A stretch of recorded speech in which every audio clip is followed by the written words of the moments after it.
देखिए, अगर जहाँ तक कांग्रेस का ताल्लुक है, जब से ये सरकार बनी, जब हम अलायंस में आए, तभी से हमारी ख्वाहिश थी और हम लोग चाहते थे कि कांग्रेस शामिल हो, लेकिन कांग्रेस फैसला नहीं कर पा रहे थे। और अब कांग्रेस फैसला कर रही है और हमें और आपको मुझे लगता है सबको खुश होना चाहिए, क्योंकि अलायंस पार्टनर हैं और जब कांग्रेस भी बीच में आ जाए तो ज्यादा मजबूती से सरकार चलेगी और लोगों के काम आएंगे। और क्योंकि वो हमारे अलायंस में है, उनका राइट बनता है जो हमारे अलायंस में आए, तो इसलिए थोड़ा सा देर हुई है, लेकिन अब वो आएंगे अलायंस में, जो हम उम्मीद कर रहे हैं। और इस पे आखिरी फैसला जो है वो कांग्रेस ने लेना है। जैसे कायदे सानी डॉक्टर फारूक अब्दुल्ला साहब ने भी एक बाइट में कहा और आप लोगों ने खुद उसको चलाया भी है, तो लिहाजा उम्मीद करते हैं कि कांग्रेस हमारे साथ बहुत जल्दी अलायंस में शामिल होगी। सरकार के अंदर अलायंस में तो शामिल है, लेकिन सरकार में शामिल होगी। सर, कांग्रेस को ऑफर क्या कर रही है नेशनल कॉन्फ्रेंस, जिसके आधार पर वो सरकार में आएगी? हम बीजेपी के लोग नहीं हैं, हम बीजेपी वाले नहीं हैं कि खरीद फरोख्त करते हैं। ये दिलों के रिश्ते होते हैं, हम दिलों को जोड़ने वाले लोग हैं और दिलों से जो फैसले होते हैं वो लंबे चलते हैं और लोगों की बेहतरी के लिए होते हैं। इसलिए ये नहीं होता कि हम कोई लालच दे के लाएंगे, ये काम बीजेपी का है, उन्हीं को नसीब रहे, भगवान उन्हीं को रखे इस पे खरीद फरोख्त के लिए। नेशनल कॉन्फ्रेंस का ना कभी भी इसमें हमने कभी बिलीव नहीं किया और कभी इसमें यकीन नहीं किया कि हम खरीद फरोख्त करके या कोई लालच करके किसी को साथ लाएंगे। नहीं, कांग्रेस साफ दिल से साफ नियत से अलायंस में आई है और उम्मीद करते हैं कि बहुत जल्दी वो सरकार में भी, गवर्नमेंट में भी शामिल है। कितना कठिन है नई अगर आप कैबिनेट बनाने की कोशिश करें, चाहे नेशनल कॉन्फ्रेंस के लिए भी कांग्रेस के लिए भी, क्योंकि सीटें मंत्रालय कम है और लोग ज्यादा। सर, बीजेपी कह रही है कि अगर ये शफल होता है तो सरकार गिर जाएगी। अब मैं किसका जवाब दूं? मंत्रालय वाला। रही बात जहां तक बीजेपी का है, वो मुंगेरी लाल के हसीन सपने रोज देखते हैं। उनको कहिए कि जो मैंडेट जम्मू कश्मीर के लोगों ने आपको दिया है, जिस मकसद के लिए जम्मू सूबे ने आपको जिताया था, जम्मू सूबे के लोग आज भी इंतजार में हैं कि जो हमारे साथ डिस्क्रिमिनेशन हुई है वो डिस्क्रिमिनेशन बीजेपी वाले दूर क्यों नहीं करा रहे। आपके सामने हमारी जितनी भी जम्मू की यूनिवर्सिटीज हैं उसके अंदर एक भी वाइस चांसलर जम्मू का कोई प्रोफेसर नहीं है। इवन के जो एम्स है, एम्स के अंदर हमारा कोई डॉक्टर वहां डायरेक्टर नहीं बन सका एम्स के अंदर। इसलिए बीजेपी को बोलिए कि आप नेशनल कॉन्फ्रेंस के ऊपर कम नजर रखिए। आपने जो डिस्क्रिमिनेशन, ये क्या डिस्क्रिमिनेशन नहीं है कि जम्मू के प्रोफेसर और डॉक्टरों को कोई वाइस चांसलर, कोई डायरेक्टर बनने का हक नहीं है? क्या ये इतने नालायक हैं हमारे प्रोफेसर? क्या हमारे डॉक्टर इतने नालायक हैं कि वो वाइस चांसलर नहीं बन सकते? क्या वो एम्स के डायरेक्टर या IIM या IIT के डायरेक्टर नहीं बन सकते? ये सवाल बीजेपी के सामने खड़ा है और मुझे उम्मीद है कि आप लोग उनको एक जोरदार आवाज में, जम्मू का प्रेस मीडिया उनको पूछेगा, उनको एक ही बात कहिए कि इधर उधर की बात मत कर, बताया कि जम्मू के साथ आज भी डिस्क्रिमिनेशन क्यों नहीं खत्म हो रही। जम्मू में व्यापार खत्म हो रहा है, वो व्यापार को ठीक करने के लिए आपके पास कौन सा कोई ऐसा रोड मैप है? बीजेपी के लोगों को पूछिए कि 28,000 करोड़ का पैकेज आया था जम्मू कश्मीर की इंडस्ट्री के लिए, जो जम्मू कश्मीर की पुरानी इंडस्ट्री है, जो शेख साहब के टाइम लगी, जो डॉक्टर फारूक अब्दुल्ला साहब के टाइम इंडस्ट्रीज लगी, जो उमर अब्दुल्ला साहब के टाइम में इंडस्ट्री स्टेट बने।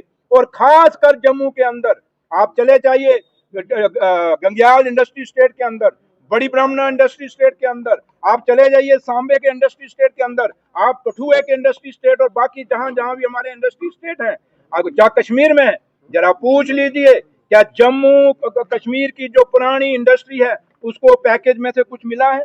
कुछ नहीं मिला। क्या बीजेपी के लोग इस पे बोलते हैं? कभी नहीं बोलेंगे और ना ही बात करेंगे। इसलिए जहां जो मुद्दे हैं, जो जम्मू के लोगों ने जिस मुद्दों के लिए बीजेपी को जिताया था, बीजेपी उस पर क्यों नहीं बात करती? और मुझे लगता है आपको भी इन मुद्दों पे उनको सवाल पूछने चाहिए। कुछ मुद्दे और भी हैं। दिल्ली चले गए, आपके दोस्त दिल्ली चले गए, देखिए, बिजली के टैरिफ का यहाँ तालिक, आप बार बार बिजली पूछते हैं, आप कहते हैं उस पे उमर साहब ने बिल्कुल क्लियर बात कही, कोई इतने ज्यादा नहीं बढ़े, लेकिन पिछले 12 साल में बीजेपी और PDP की सरकार में थोड़ा कंपेयर करिए ना भैया, आप भी थोड़ा काम करिए ना। आप खुद कुछ काम करते हैं, हमें सवाल पूछने आ जाते हैं। आप ये थोड़ा काम करिए कि पिछले 12 साल का थोड़ा निकालिए ना, कि भाई बीजेपी के दौर में बिजली की दरें कितनी बड़ी थी, बिजली के बिल कितने बड़े थे, और हमने कितनी बार ये एमनेस्टी दी। आपके लोग कमर्शियल भी और डोमेस्टिक कितनी एमनेस्टी हमने अपने, जब से ये सरकार 2 साल में बनी, कितनी एमनेस्टी दी, अभी भी एक्सटेंड की। लेकिन पीडीपी और बीजेपी के दौर में कितनी एमनेस्टी, बिजली में लोगों को बिल माफ किए गए, हमारे दौर में कितने किए। और उसके बाद जरा थोड़ा बीजेपी को पूछिए, चीनी कैसे किलो है, 70 है कि 75 रुपए किलो है, जरा पूछा है आपने?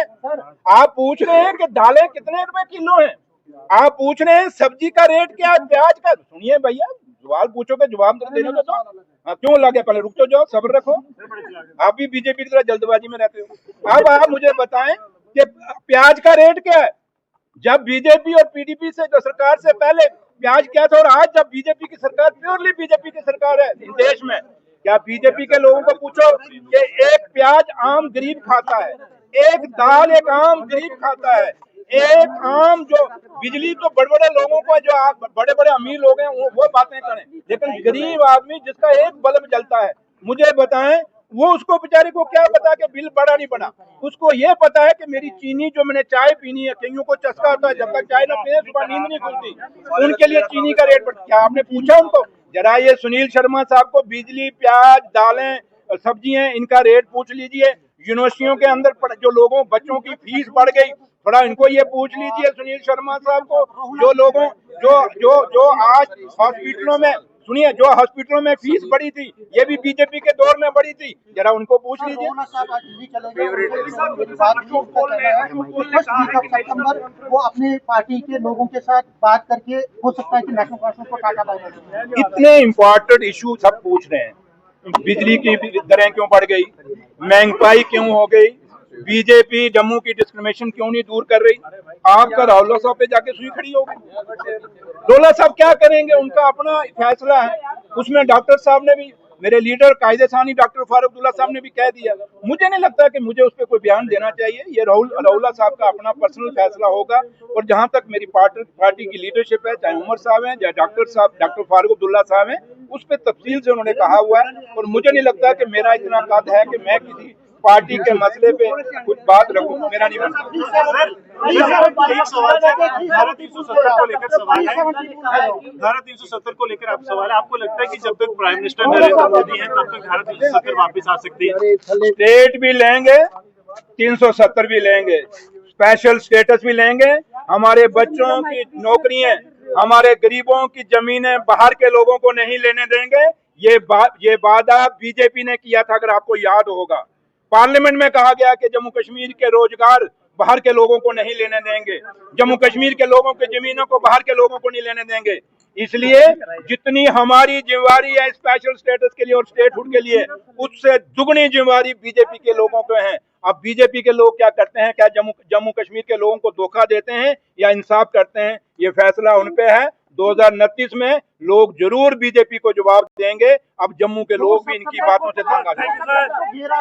2 सितंबर को घेराव है बीजेपी का सर्वे। यार मैंने कहा, ये जो बातें मैंने पूछी आपको, जरा बीजेपी को घेराव करने से पहले पूछ लो। आप मुझे बताएं, कल ये अशोक कोल साहब कहीं एक बयान दे रहा था, जो आप सवाल पूछते नहीं हो क्योंकि आपको पता नहीं प्यार है अशोक कोल साहब से। वो क्या कह रहे थे कि उग्रवाद में पीडीपी और बीजेपी के कितने बच्चे कुर्बान हुए, ये सवाल ये पूछ रहे थे। अशोक कोल साहब को कहना कि आप क्या जम्मू कश्मीर के या हिंदुस्तान के बच्चों के साथ आपको इतनी नफरत है? बच्चा चाहे वो गरीब का मरे, बच्चा चाहे वो बीजेपी का किसी का शहीद हो, बच्चा किसी नेशनल कॉन्फ्रेंस या पीडीपी या कांग्रेस या किसी भी पार्टी का, या आम आदमी का भी बच्चा कहीं अगर मिलिटेंसी में मारा जाता है तो वो बड़ी दुख की बात होती है। ये कौन सी गिनती अशोक कोल साहब आप शुरू कर रहे हो? अगर आप ये गिनती शुरू करते हो तो अशोक कोल साहब, मैं जम्मू कश्मीर की बीजेपी को पूछना चाहता हूं, जब राम मंदिर की कार सेवा शुरू हुई थी, कितने जम्मू कश्मीर के वो लीडर हैं जिनके बच्चों की वहां कुर्बानी लगी थी?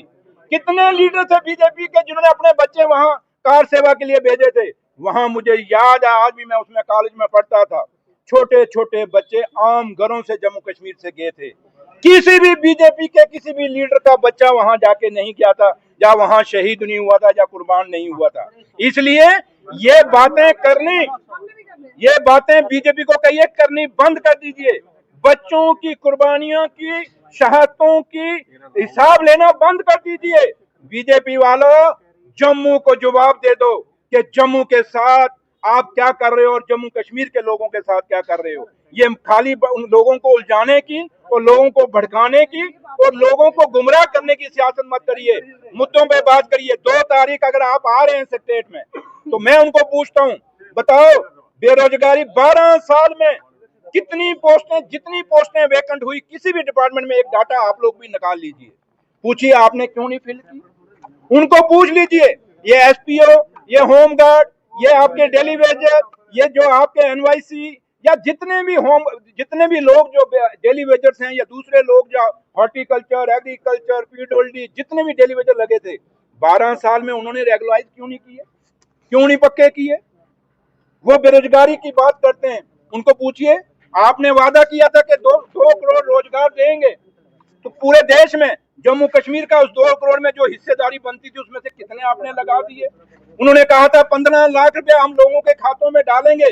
तो बीजेपी वालों, 2 तारीख को सिविल सेक्रेटरीट कश्मीर में जाने से पहले वो 15 लाख जो गरीबों के खाते आपने खुलवाए थे उसमें डलवा के जाना, फिर अपना मुंह जाके सेक्रेटरीट में दिखाना, वरना अपना मुंह छुपा के रखना।